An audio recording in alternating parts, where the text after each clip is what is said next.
একে একে বেরিয়ে আসছে ইনকিলাব মঞ্চের মুখপাত্র ও ঢাকা ৮ আসন থেকে নির্বাচনে অংশ নিতে চাওয়া শরীফ ওসমান বিন হাদির হত্যাকাণ্ডকে ঘিরে নানা তথ্য। দীর্ঘ ৬ মাসেরও বেশি সময় ধরে নিখুঁত পরিকল্পনার মাধ্যমে প্রকাশ্য দিবালোকে গুলি করে প্রাণে শেষ করা হয় হাদিকে। এই কিলিং মিশন বাস্তবায়নে দেশে ও বিদেশে বসে কাজ করেছে একাধিক পক্ষ। দেশের যারা পুরো প্ল্যান বাস্তবায়নে কাজ করেছে তারা হতে পারে রাষ্ট্রীয় গোয়েন্দা সংস্থা ডিজিএফআই।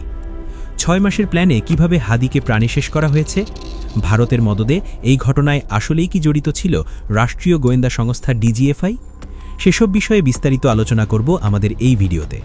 প্রতিবেদনটা অত্যন্ত আকর্ষণীয় হতে যাচ্ছে আপনার জন্য, তাই ১ সেকেন্ডও না টেনে শেষ পর্যন্ত দেখতে থাকুন।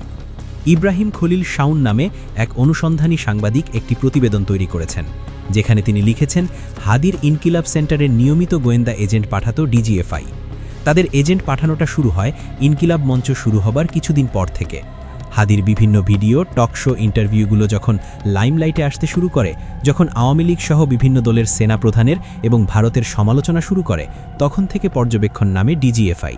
প্রথম দিকে হাদিকে এবং ইনকিলাব মঞ্চকে তেমন একটা আমলে নেয়নি তারা, কিন্তু যখন লাইমলাইটে আসে তখন তাদেরকে পর্যবেক্ষণ করে পুরো বিষয়ে একটা রিপোর্ট জানাতে বলা হয়েছিল। তাই তারা সরাসরি লোক পাঠিয়ে বোঝার চেষ্টা করছিল ওসমান হাদি আসলেই ভবিষ্যৎ রাজনীতির জন্য থ্রেট কিনা। এজন্যে ইনকিলাব সেন্টারে সিভিল বেশে গোয়েন্দা এজেন্ট পাঠানো হতো। সেটা তারা পাঠাতো হোটেল ইন্টারকন্টিনেন্টাল থেকে। ঢাকার ইন্টারকন্টিনেন্টাল হোটেলে এমনিতেই নিয়মিত ডিজিএফআই এর কয়েকজন এজেন্টরা অবস্থান করে। বড় বড় রাজনীতিবিদদের মিটিংগুলো হতো এই হোটেলে, কারণ এখানে সবচেয়ে বেশি প্রাইভেসি পাওয়া যেত, নিউজ লিক হবার সম্ভাবনা কম ছিল। অন্য জায়গা থেকে এজেন্ট না পাঠিয়ে হোটেল ইন্টারকন্টিনেন্টাল থেকেই এজেন্টদের পাঠানোর সবচেয়ে বড় কারণ ছিল এখান থেকে ইনকিলাব সেন্টারে যেতে সময় লাগে মাত্র ১০ থেকে ১২ মিনিট। যেহেতু তারা একটা দীর্ঘ সময় যাবৎ পর্যবেক্ষণ করতে চেয়েছিল, সেজন্যই এই হোটেলে অবস্থান নেওয়া এজেন্টদের পাঠাতো।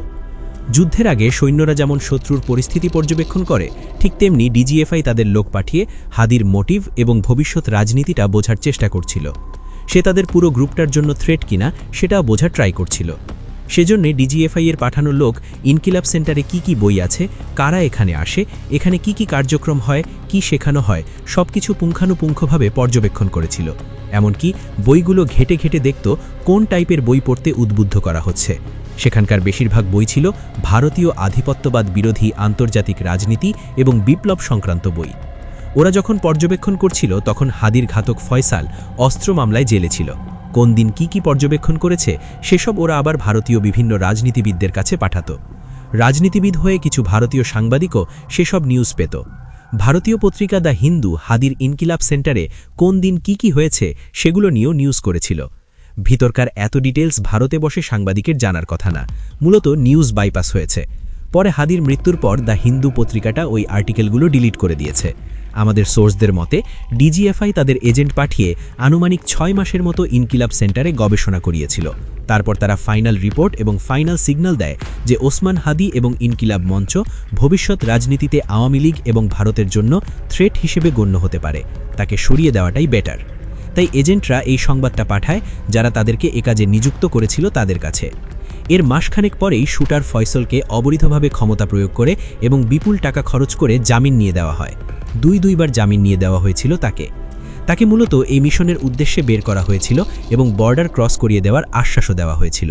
তারপরেই শুটার ফয়সল তার চুল ছোট করে চোখে কন্ট্রাক্ট লেন্স লাগিয়ে পুরো লুক পাল্টিয়ে ওসমানের কাছাকাছি আসার চেষ্টা করতে থাকে। তাকেও শিখিয়ে দেওয়া হয়েছিল কিভাবে মিশতে হবে।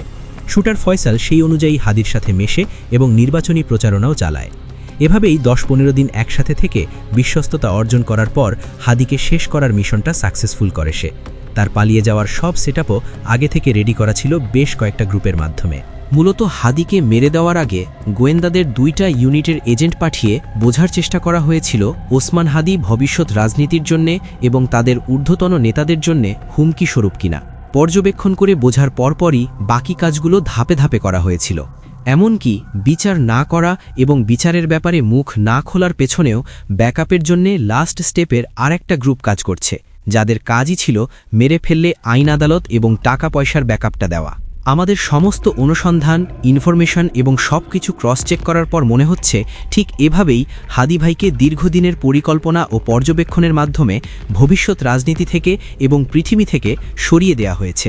শুধু তাই নয়, শুটার ফয়সাল করিম মাসুদ ওরফে দাউদ দেশের বাহিরে গিয়ে আওয়ামী লীগের নেতাদের সঙ্গে বৈঠকও করেছে। সিঙ্গাপুর থেকে মালয়েশিয়ার সীমান্ত এলাকায় এসব বৈঠক হয়েছে বলে ধারণা করছেন তদন্ত সংশ্লিষ্টরা। ফয়সালের পরিবারের সদস্য ও ঘনিষ্ঠ সহযোগীদের জিজ্ঞাসাবাদ থেকে এসব তথ্য পাওয়া গেছে।